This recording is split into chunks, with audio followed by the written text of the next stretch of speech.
Hello everyone, this is Johannes and you are watching Board Gaming Ramblings, and today we have a person in the studio. This person is none other than the designer Kristian Østby. Hello!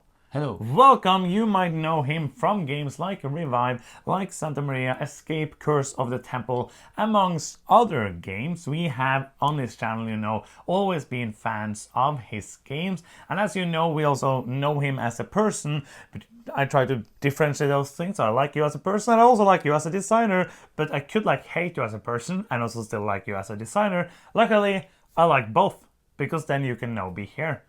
We are very happy to have you here. Today we are taking a sneak peek look at Aporta Games' new game for Spiel 2024. And it is Saltfjord. Yeah. How would you say it in English? Saltfjord maybe, Yes. but Saltfjord is the Norwegian name. Yes, so if you want, if you go to their booth and you ask for Saltfjord, you will not get it because it's called Saltfjord. So just learn it. We will make another video. We won't. We can make a 10-minute video how to say these things in Norwegian. We are going to take a look at this game. This is a sequel to Santa Maria. Yeah. Which was a game that you released back in 2017. So this is designed by you and also Eilif Svensson, which you run Aporta Games with, and also worked on you for Santa Maria.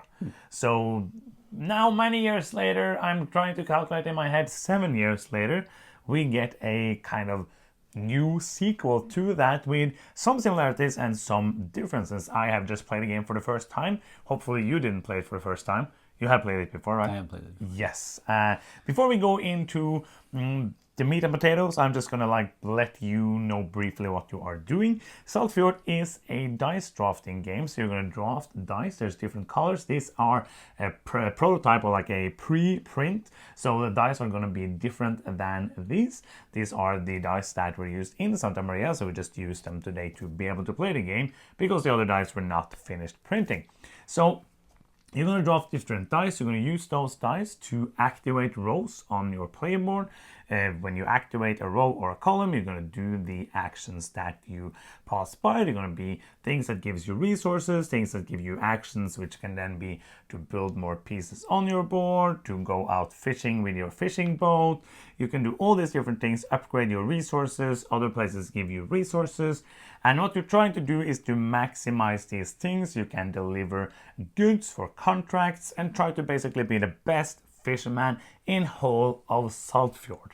That is the thing you're doing. There's more things. We're not going to go detail into every single area. You have a different tech trees that gives you abilities, and at the top of them you will unlock a scoring. Every game you play, you're going to have a special power. Also, there's a possibility to get a second special power. And you can build your board in many different ways, so there's different paths to go for victory. For everyone out there who might know Santa Maria, could you explain the big changes to this game from Santa Maria? Yeah, there's quite a few changes. We have, for example, we have these technology tracks, which are 4 different strategies that you can follow. And we have the fishing boat, which you can upgrade your fishing boat. You can go out to collect fish and return home with new resources. We have altered some of the ways you draft dice and some of the ways you build. And the workers are new. In Santa Maria, you could activate spaces with coins. Here you can acquire new workers.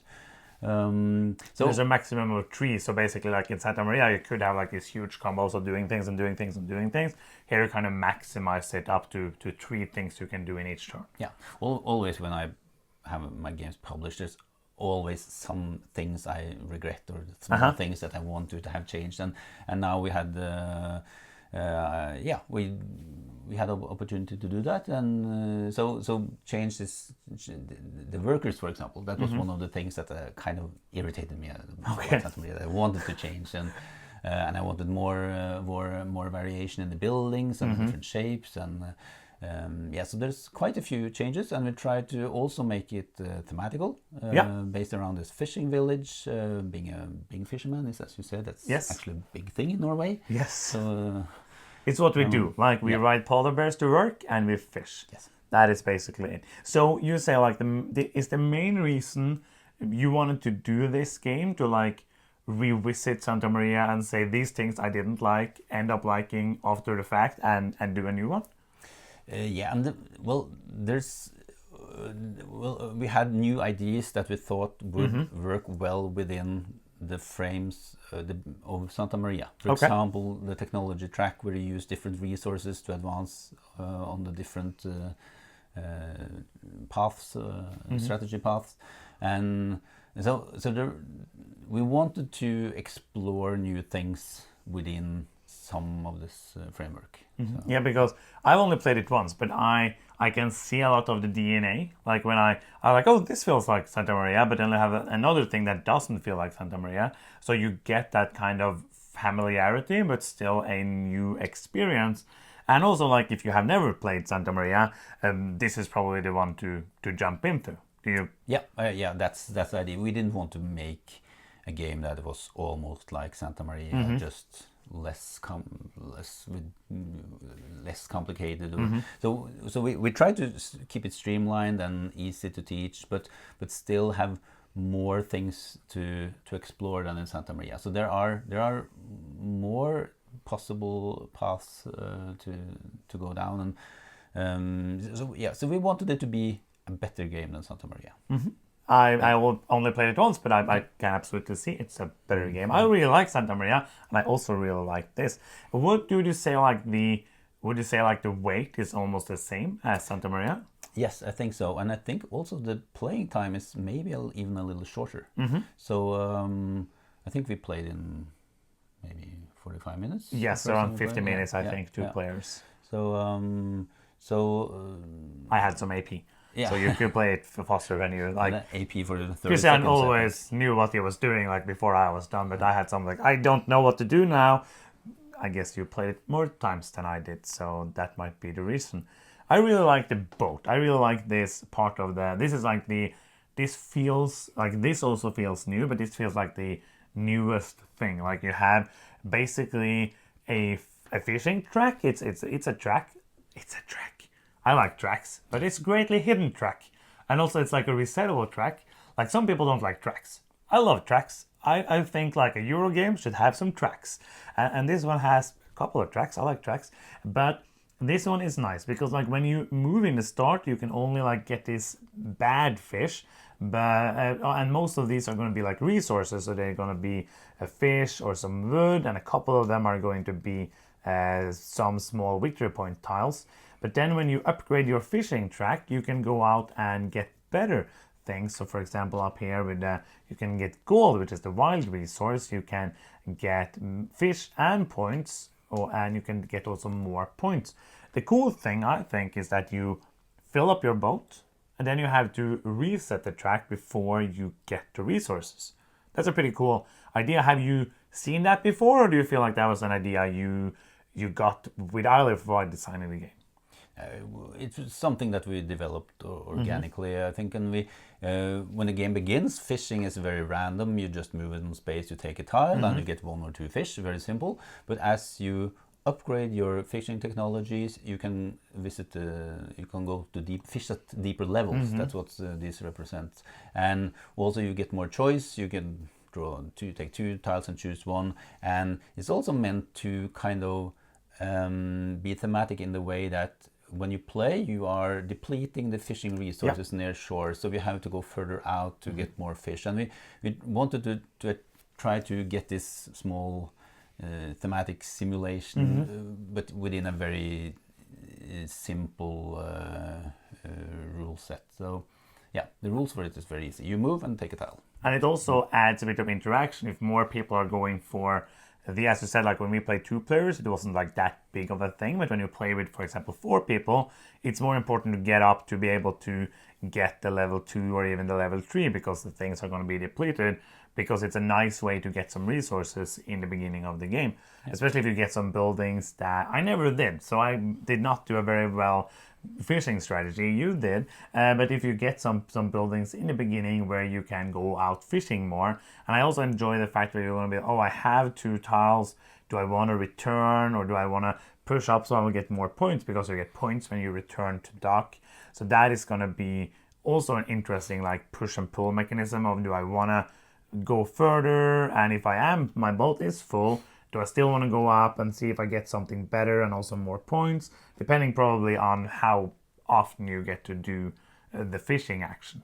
Yeah, and we also want to do that you're filling up your boat with resources that are not available to you, and you can upgrade the boat and have more space, and so you build up a lot of potential resources, and at some point you have to decide, should I go further out and fish more, or should I return home? And then you're rich, you have a lot of resources to use. And yeah, this dynamics in the game was also good, I think. I really like that. Let's talk a bit about this, because if you haven't played Santa Maria, you might be wondering, how does this work?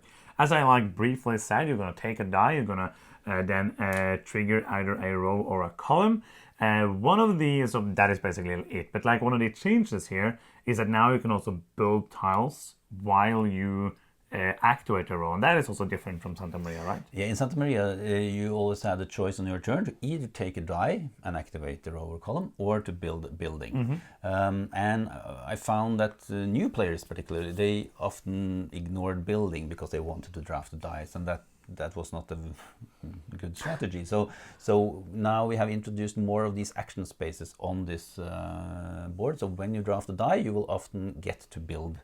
And there we distinguish between small buildings and large buildings. And so here on your board, you can, mid-turn, you can activate a small building with the die, and then you can place it here and continue to activate it with your dice. So.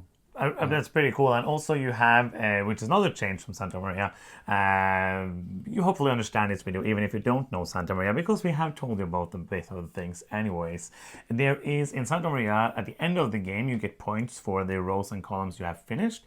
Here you have changed that to be more helpful during the game. Yeah, in Santa Maria you only got score points at the end of the game for having finished, but rows and columns. But we have introduced these small bonuses on some of these tiles that you receive immediately when you finish a row or column, and that could be resources, for example. Let's say we finish this. Yeah. So when you finish this one, you will get both a gold and 2 points immediately, and that could be helpful, and that creates an incentive to complete rows and columns during in the game and not only for the end game. Yeah, and also, as in Santa Maria, this is pretty similar, right? Like, this feels kind of the same, but of course with different bonuses for the contracts. It is like when you do the different contracts, you will score points at the end of the game, but you will also basically unlock a bonus action for the end of the round. So if I, for example, did the one at the bottom, I will place it here. When I pause for the round, I will then be able to either pay a grain for 3 points or some flour for 5 points. So this is also like a way to build up some extra actions. For example, if you don't have tiles with a lot of ship movement, you can try to finish the contracts up here that gives you ship movement at the end of the round, so you can like get that in a way. That is a part I really enjoyed from Santa Maria, and I also then enjoy it here because it's kind of the same. There's also going to be 4 different final scoring abilities which you can unlock the possibility to score. And there are, do you remember how many of these are in the game?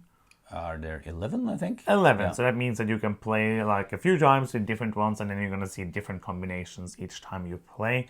And this is a big change from Santa Maria. There was like also a way to unlock final scorings, but here you do it with also getting the special powers. Yeah, and they are also tied to the different technology paths. So and that makes it so that each time you play, you have to consider these endgame scorings, which strategies do you want to go, and are there any different combos here maybe, and then you also have the ability. So each player starts with a new unique ability, and you can acquire one more unique ability during the game. And these are they are intended to make the game feel different each time you play. So you cannot just have this one strategy you always do. So I also like the fact that, like, this time, for example, you, for the fishing track, you got points for fishing. So it's kind of like a nice combination, but it's not like, if you see this now, this is not how it has to be. Like, it's a random setup. So this could have been over here, and you would have to be, oh, I want to be good at fishing, but the points for fishing are over here. So it's kind of like do I want to go for both? Do I want to go just for this and try to also score for that? and I enjoy like the variability of that. And of course, every game which has like dice drafting and you build up your own kind of action tableau is going to have like variability built into it by itself. Is there anything you want to add at the end other than buy the game? That's a good suggestion. I Yes. think that's a good ending. Yeah. So I yeah, don't if, have any.